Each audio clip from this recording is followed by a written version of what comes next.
Hello all, this is Kumar Chandan. Welcome to stock fixers.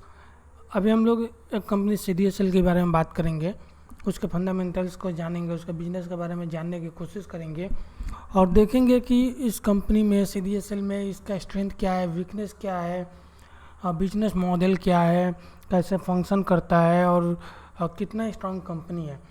इसके बारे में हम लोग एक एक चीज़ के बारे में डिस्कशन करते हैं। तो सबसे पहले तो हम लोग कंपनी के बारे में बात करते हैं और कंपनी के बारे में एक चीज़ मैं बता दूं कि इसका जो प्रमोटर है वो BSE है बेसिकली, और यह एक डिपॉजिटरी कंपनी है।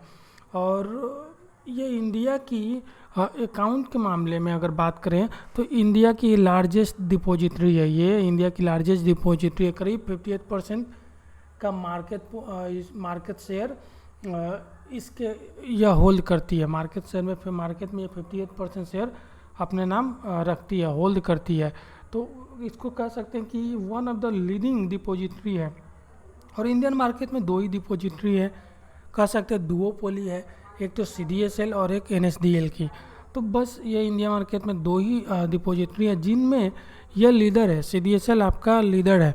अगर हम लोग 31 मार्च 2020 की बात करें तो इसके पास करीब 599 DP मतलब डिपॉजिटरी पार्टिसिपेंट थे।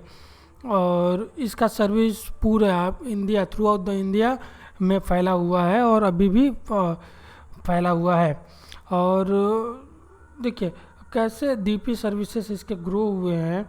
आप देखेंगे कि 2018-19 में यह 19,460 था, जो बढ़ के 19-20 में 20,352 हो गया। तो और BO जो डीमेट अकाउंट्स हैं वो CAGR 19% के एवरेज से बढ़ रहे हैं, जो 2015-16 में इसके पास जो अकाउंट है 1 लाख, वो माफ़ करिएगा 1 करोड़, वो आपके 2 करोड़ 12 लाख हो गए 19-20 में। और यह संख्या आपकी 4 करोड़ हो गई है अभी 2021 में। तो इस हिसाब से आप देखेंगे तो जो डीमेट अकाउंट ग्रो करने का CAGR है वो 19% है। और जिस हिसाब से जितना डीमेट अकाउंट बढ़ेगा उतना इस कंपनी के लिए बेनिफिशियल होगा, बेनिफिट बने का कारण बनेगा। देखते हैं इसका रोल क्या है कि डीमेट अकाउंट ओपन हो रहे हैं तो इसके लिए बेनिफिशियल है, वो आगे के स्लाइड्स में देखेंगे। एक और चीज़ बात करें अगर CDSL के बारे में, तो यह एशिया का फर्स्ट और लोनली मतलब ओनली वन डिपॉजिटरी है जो लिस्टेड है। CDSL एशिया का फर्स्ट, इंडिया की नहीं, एशिया का फर्स्ट, एशिया पैसिफिक में फर्स्ट और ओनली वन लिस्टेड डिपॉजिटरी है। तो आप सोच सकते हैं कि कितना इसका वर्चस्व है इस मार्केट में। और इसकी बात करें कि कन्वीनियंट, डिपेंडेबल और सिक्योर सर्विसेज प्रोवाइड करता है और इसके रेट जो है वो रीजनेबल है, कम्पिटिटिव हैं। तो इस वजह से CDSL को पसंद किया जाता है और यह मार्केट लीडर बना हुआ है। इंडिया जो दुओपोली है इंडिया में, CDSL और NSDL, उसके बीच यह लीडर है CDSL। देखिए और CDSL का रोल क्या है इसके बारे में समझते हैं। देखिए हम और आप जब हम लोग अकाउंट ओपन करते हैं, जो शेयर होल्डर से अकाउंट ओपन करते हैं, तो डिपॉजिटरी पार्टिसिपेंट के संग अकाउंट ओपन करते हैं। देखिए डिपॉजिटरी पार्टिसिपेंट्स कौन है? जो भी ब्रोकर है, जैसे जीरोधा है, एंजल ब्रोकिंग है, मोतीलाल ओसवाल है, आनंद राठी है, तो जितने भी ये ब्रोकर हैं ये डिपॉजिटरी पार्टिसिपेंट होते हैं। तो क्या होता है कि शेयर होल्डर जैसे अकाउंट ओपन करते हैं डिपॉजिटरी के संग, तो डिपॉजिटरी दो तरह के अकाउंट ओपन करते हैं, एक ट्रेडिंग अकाउंट और दूसरा डीमेट अकाउंट। जो डीमेट अकाउंट ओपन होता है डिपॉजिटरी के संग, या तो CDSL के संग और NSDL के संग, और ये डिपेंड करता है कि इस डिपॉजिटरी की पार्टनरशिप किसके संग है, उसके संग ये अकाउंट ओपन होगा। तो बेसिकली अगर बात करें जिस हिसाब से आपका मार्केट लीडर है CDSL, तो ये जो डीमेट अकाउंट ओपन होता है, depository participant demat account open करते हैं, वो आपका CDSL के साथ ही करते हैं। उसके बाद ये रजिस्ट्रार ट्रांसफर एजेंट के साथ जाता है। फिर यह डिपॉजिटरी पार्टिसिपेंट अपना इसमें शेयर जो भी डीमेट अकाउंट ओपन हो जाता है तो तो शेयर होल्डर्स इसके अंदर अपने शेयर्स को, बॉन्ड को, म्यूचुअल फंड को, सिक्योरिटीज़ को इलेक्ट्रॉनिक फॉर्म में रख सकते हैं। तो यह फंक्शन है इसका, यह इसका रोल है, CDSL का रोल है। और ये जो भी इलेक्ट्रॉनिक फॉर्म में शेयर हैं, स्टॉक्स हैं, बॉन्ड्स हैं, ये सुरक्षित रखता है अपने पास, जिसके लिए वो फी भी चार्ज करता है, जहाँ से ही उसकी बिजनेस मॉडल निकल के आती है, रेवेन्यू निकल के आती है। अगर अब बात करें CDSL और NSDL में, तो देखिए 2013-14 की बात करेंगे तो देखिए काफ़ी करीब थे, दोनों के पास अकाउंट जो थे काफ़ी करीब थे। ये 4.5 लाख था तो इसको देखिए इस 3.69 लाख था, कोई ज़्यादा अंतर नहीं था। लेकिन उसके बाद से अगर आप देखेंगे जिस हिसाब से CDSL ने ग्रो किया है, काफ़ी पीछे छोड़ दिया है, ये काफ़ी पीछे छोड़ दिया है NSDL को 2019-20 के करीब। और अभी तो इसके पास करीब 4 करोड़ अकाउंट्स हैं। तो देख सकते हैं कि किस हिसाब से ग्रो हुआ है डीमैट अकाउंट्स में, और किस हिसाब से यह मार्केट का लीडर बना हुआ है। CDSL NSDL के ऊपर इसका एक तरह से एज बना हुआ है। अगर रेवेन्यू स्ट्रीम की बात करें, कहाँ से इसका कितना रेवेन्यू आता है, तो देखिए एनुअल इशू चार्जेस हैं, जहाँ से 34% का रेवेन्यू जनरेट होता है। ये क्या होता है, देखिए जितने भी लिस्टेड कंपनी हैं वो अपने शेयर इलेक्ट्रॉनिक फॉर्म में CDSL के पास में रखते हैं, और इसके बदले CDSL जो उनका शेयर रखता है वो उनके बदले एक एनुअल फ़ी चार्ज करता है, जो एक रिपीटेटिव इनकम है, रिपीटेटिव फ़ी है, रिपीटेटिव रेवेन्यू है, जो प्रत्येक ईयर में चार्ज करते हैं। तो ये इनका रेवेन्यू यहाँ से आता है, और सबसे ज़्यादा रेवेन्यू आपका यहीं से आता है 34% के करीब।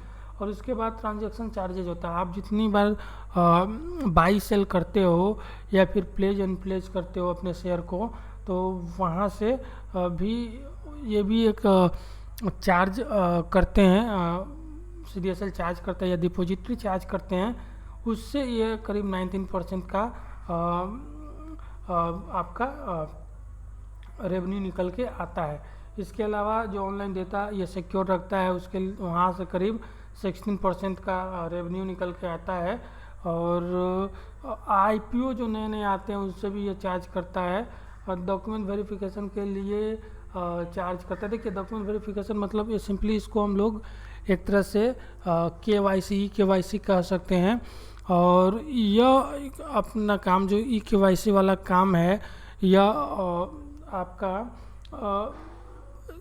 आपका CDSL वेंचर के थ्रू करता है। इसकी एक सब्सिडरी है CDSL वेंचर, जो KYC करती है, वहाँ से भी 4% का रेवेन्यू जनरेट होता है। इसके अलावा अगर बात करें तो वोटिंग के थ्रू भी काफ़ी अच्छा ये 2% का रेवेन्यू जनरेट होता है। इसके अलावा आप ये इंश्योरेंस डिपॉजिटरी सर्विसेज भी प्रोवाइड करती है, तो वहाँ से भी अपने सब्सिडरी के थ्रू ये प्रोवाइड करती है, तो वहाँ से भी ये रेवेन्यू कुछ जनरेट होता है। तो ओवरऑल ये आप देख सकते हैं कि रेवेन्यू का फ्रेगमेंटेशन है CDSL के लिए, और मेजर जो रेवेन्यू सोर्स है वो एनुअल चार्जेज हैं और ट्रांजैक्शन चार्जेज हैं, जो एक तरह से काफ़ी स्ट्रॉन्ग है। देखिए कोई नया प्लेयर भी आ जाता है तो जो डिपॉजिटरी पार्टिसिपेंट्स हैं वो नए के संग नहीं जा पाएंगे, नहीं जाना पसंद करेंगे, भले वो सस्ता ही क्यों ना दे, क्योंकि उनको यहाँ से सब चीज़ें उठा के लेके जाने में मतलब शिफ्टिंग चार्जेज काफ़ी पड़ेंगी, इस शिफ्टिंग कॉस्ट पड़ेगा, इस वजह से वो नहीं जाना पसंद करेंगे। इस वजह से ये रिपीटेटिव मॉडल है बिजनेस का, रेवेन्यू का, जो दिन पर दिन बढ़ ही रहा है, कम नहीं हो रहा है। तो यह मॉडल है जो प्रॉफिट के लिए ज़रूरी है, और इस तरह से देख सकते हैं कि कितना अच्छा काम कर रही है CDSL। अब हम लोग बात करें कि इसका स्ट्रेंथ क्या है, तो देखिए एक तो बात कर ली, अभी हम रेवेन्यू की बात कर रहे थे कि रिपीटेटिव मॉडल है इसके रेवेन्यू का। जो लिस्टेड कंपनी है उसको वो क्या करती हैं कि एक रेवेन्यू चार्ज करती हैं, किसके लिए, आपके उनके शेयर को इलेक्ट्रॉनिक फॉर्म में रखने के लिए। और इसका और स्ट्रेंथ है कि इसका जो टेक्नोलॉजी एंड है, IT इंफ्रास्ट्रक्चर है, काफ़ी रोबस्ट है। तो यह और ज़रूरी भी है, आईटी इंफ्रास्ट्रक्चर रोबस्ट होना ज़रूरी भी है। और देखिए हाई इकोनॉमी स्केल है। देखिए इस ऐसा क्यों हाई इकोनॉमी ऑफ स्केल है, देखिए यह सीधा सीधा अगर देखेंगे जितना ज़्यादा डीमैट अकाउंट खुलेगा मार्केट में, सीडीएसएल उतना ग्रो होगा। और यह जो ग्रोथ है ये इंडिया की इकोनॉमी के ऊपर भी डिपेंड करता है। इंडिया जितनी तेज़ी से ग्रो करेगी उतनी तेज़ी से लोग शेयर मार्केट में आएंगे, कैपिटल मार्केट में आएंगे, और उतनी तेज़ी से यह डीमैट अकाउंट ओपन होगा और उतनी तेज़ी से सीडीएसएल ग्रो होगा। अगर पिछले 1 साल में देखें तो करीब 1 करोड़ नए डीमैट अकाउंट बस आपके खुले हैं। तो जिस हिसाब से ये इसका लॉकडाउन का भी असर हो सकता है, इतने डीमैट अकाउंट खुले हैं, तो जिस हिसाब से यह डीमैट अकाउंट बढ़ रहे हैं सीडीएसएल के लिए काफ़ी स्ट्रांग हैं। एक और चीज़ देखने वाली बात है कि आजकल जिस हिसाब से नए नए बिजनेस मॉडल और काफ़ी पॉपुलर बिजनेस लिस्ट हो रहे हैं, जैसे कि जोमेटो आने वाला है, पेटीएम आने वाला है, इनको देखकर नए इन्वेस्टर्स हैं वो मार्केट में आएंगे और डीमैट अकाउंट खोल रहे हैं, जिसकी वजह से भी इनका जो शेयर है मार्केट में वह ग्रो कर रहा है और फ्यूचर काफ़ी अच्छा दिख रहा है। इसके बारे में और बात कर चुके हैं कि इनका जो रेट काफ़ी कॉम्पिटिटिव है, रीजनेबल है बाकी अपने कंपटीटर के मुकाबले। देखिए इस बिजनेस में एक एंट्री बैरियर है, यह इनका स्ट्रेंथ भी है, ठीक है। एंट्री बैरियर क्या है कि हर कोई ये डिपॉजिटरी बिजनेस खोल नहीं पाएगा, इसके लिए काफ़ी रेगुलेटरी की ज़रूरत पड़ती है और काफ़ी जगह से अप्रूवल की ज़रूरत पड़ती है। तो इस हिसाब से ये काफ़ी डिफ़िकल्ट है एक तरह से इस बिज़नेस में आना। तो एक एंट्री बैरियर है, तो ये सेव करता है इसको बाकी और सब नए प्लेयर को आने से। देखिए यहाँ कहाँ का अपॉर्चुनिटी है, ये लोग काफ़ी अच्छा काम कर रहे हैं और काम करने पर ध्यान दे रहे हैं। जो भी इनके डीपीज हैं उनके संग रिलेशन बनाने में, उनके संग नए नए ऑफर देने में और जो नए डिपॉजिटरी को जोड़ने के लिए काफ़ी इनके पास अपॉर्चुनिटी है और ये काम भी कर रहे हैं। और जो जो नए नए ऑफरिंग दे रहे हैं नई नई कंपनियों को कि ये इनके संग जुड़े, जो बिजनेस स्टार्ट कर रहे हैं नए नए, और उनके नया ऑफर दे के अपने संग जोड़ रहे हैं। और जो भी अनलिस्टेड कंपनी है, प्राइवेट लिमिटेड कंपनी है, उनको भी अपने साथ ये जोड़ने की कोशिश में है और कर रहे हैं, जोड़ रहे हैं कि उनके भी जो भी सिक्योरिटीज़ हैं उसको वो इलेक्ट्रॉनिक फॉर्म में लाए। तो इस तरह से इनका बिजनेस ग्रो होगा। ये इन्वेस्टर एजुकेशन इनिशिएटिव भी चला रहे हैं आत्मनिर्भर निवेशक के नाम से, जिसमें ये जो इन्वेस्टर्स हैं उनको शेयर मार्केट के बारे में, इन्वेस्टिंग के बारे में, इन्वेस्टमेंट के बारे में अवेयर करते हैं। तो इससे भी क्या होगा कि जो नए इन्वेस्टर से अवेयर होंगे और शेयर मार्केट में आएंगे तो इनका रेवेन्यू ग्रोथ होगा और इनका बिजनेस बढ़ेगा। अगर बात करें वीकनेस की, तो देखिए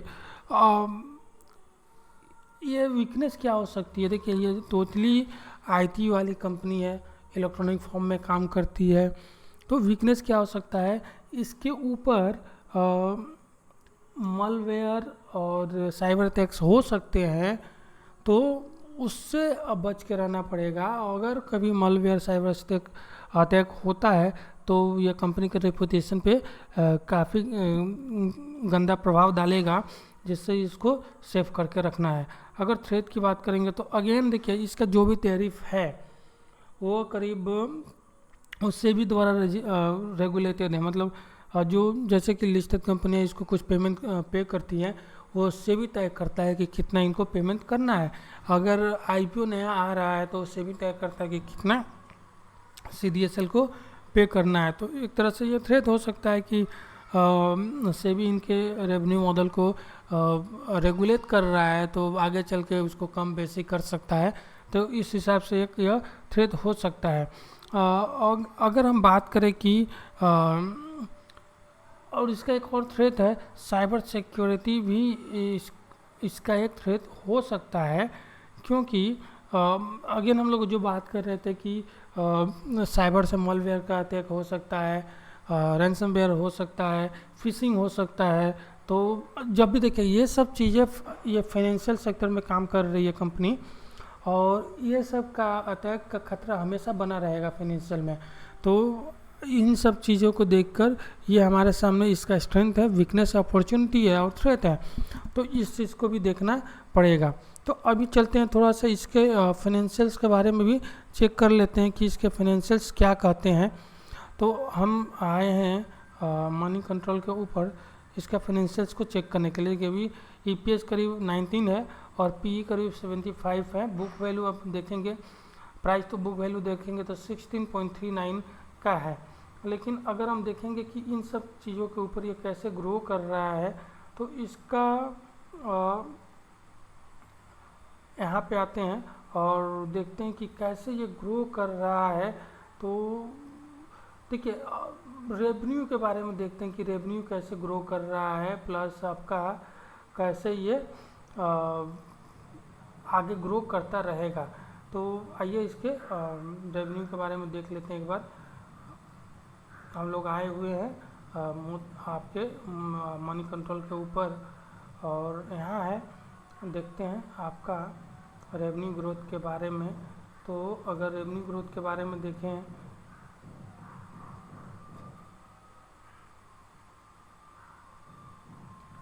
एक सेकेंड आप दीजिएगा। देखिए CAGR की बात करें तो 8% के CAGR से लास्ट 3 ईयर में ग्रोथ किया हुआ है, और 1% अगर देखेंगे तो नेट प्रॉफिट में ये इसका ग्रोथ हुआ है। तो उतना अच्छा तो नहीं है, लेकिन फिर भी ठीक ठाक है। और इस तरह के कंपनी के लिए जिस हिसाब से इसका यूनिक और एक तरह से यूनिक और मोनोपोली टाइप का बिजनेस मॉडल है, काफ़ी अच्छा। देखिए यहाँ पे आगे रेवेन्यू में अगर देखेंगे 16, 17, 18, 19, 20 में, तो रेवेन्यू तो काफ़ी अच्छा ट्रेंड पे है, बढ़ता हुआ दिख रहा है। और नेट प्रॉफिट की बात करेंगे तो नेट प्रॉफिट देखिए ऑलमोस्ट कांस्टेंट है, कुछ ज़्यादा तो नहीं बढ़ा, लेकिन 21 में कुछ प्रॉफिट बढ़ा है क्योंकि नए डीमैट अकाउंट खुले हैं। ईपीएस की बात करेंगे तो ईपीएस भी देखिए करीब 10 के आसपास हमेशा रहा है, और अभी बात करेंगे तो 21 में ये 19 हुआ है। तो देखिए ईपीएस कंपनी यहाँ से डबल हो गया है, तो ये काफ़ी अच्छा चीज़ है। आरओई की बात करेंगे तो आरओई देखिए 14-15 के आसपास है, तो ये काफ़ी अच्छा है। CAGR है इतना। डेट टू इक्विटी की बात करेंगे तो डेट इस पे कंपनी पे डेट फ्री है, तो यह एक तरह से काफ़ी बढ़िया है इस कंपनी के लिए। शेयर होल्डिंग पैटर्न की बात करेंगे तो इसके प्रोमोटर है देखिए 20%, मतलब BSC इसका प्रोमोटर है, 20% शेयर होल्ड करता है। इसमें FI के शेयर देखेंगे तो करीब 8% के आसपास है। पब्लिक शेयर इसमें ज़्यादा है। देखिए किसी भी कंपनी में पब्लिक शेयर बढ़ता है तो एक तरह से थोड़ा सा सोचने वाली बात हो सकता है, तो इसको आपको ध्यान में रखना है। DI की बात करें तो DI ने भी काफ़ी अच्छा स्टेक ले रखा है 33%, तो ठीक है। और ये आपका FI है इसमें जो 8%, और DI ने करीब 33%, तो ओवरऑल मिला के देखेंगे तो करीब 41% DI और FI होल्ड करते हैं, और प्रमोटर को मिला दें तो 60% का ये शेयर होल्डर है, होल्डिंग करते हैं। तो ये काफ़ी अच्छा है, और शेयर होल्डर आपका रेवेन्यू भी काफ़ी अच्छा है, इनका बिजनेस मॉडल भी काफ़ी बढ़िया है, और एक तरह से डुओपोली है मार्केट में। तो ओवरऑल कंपनी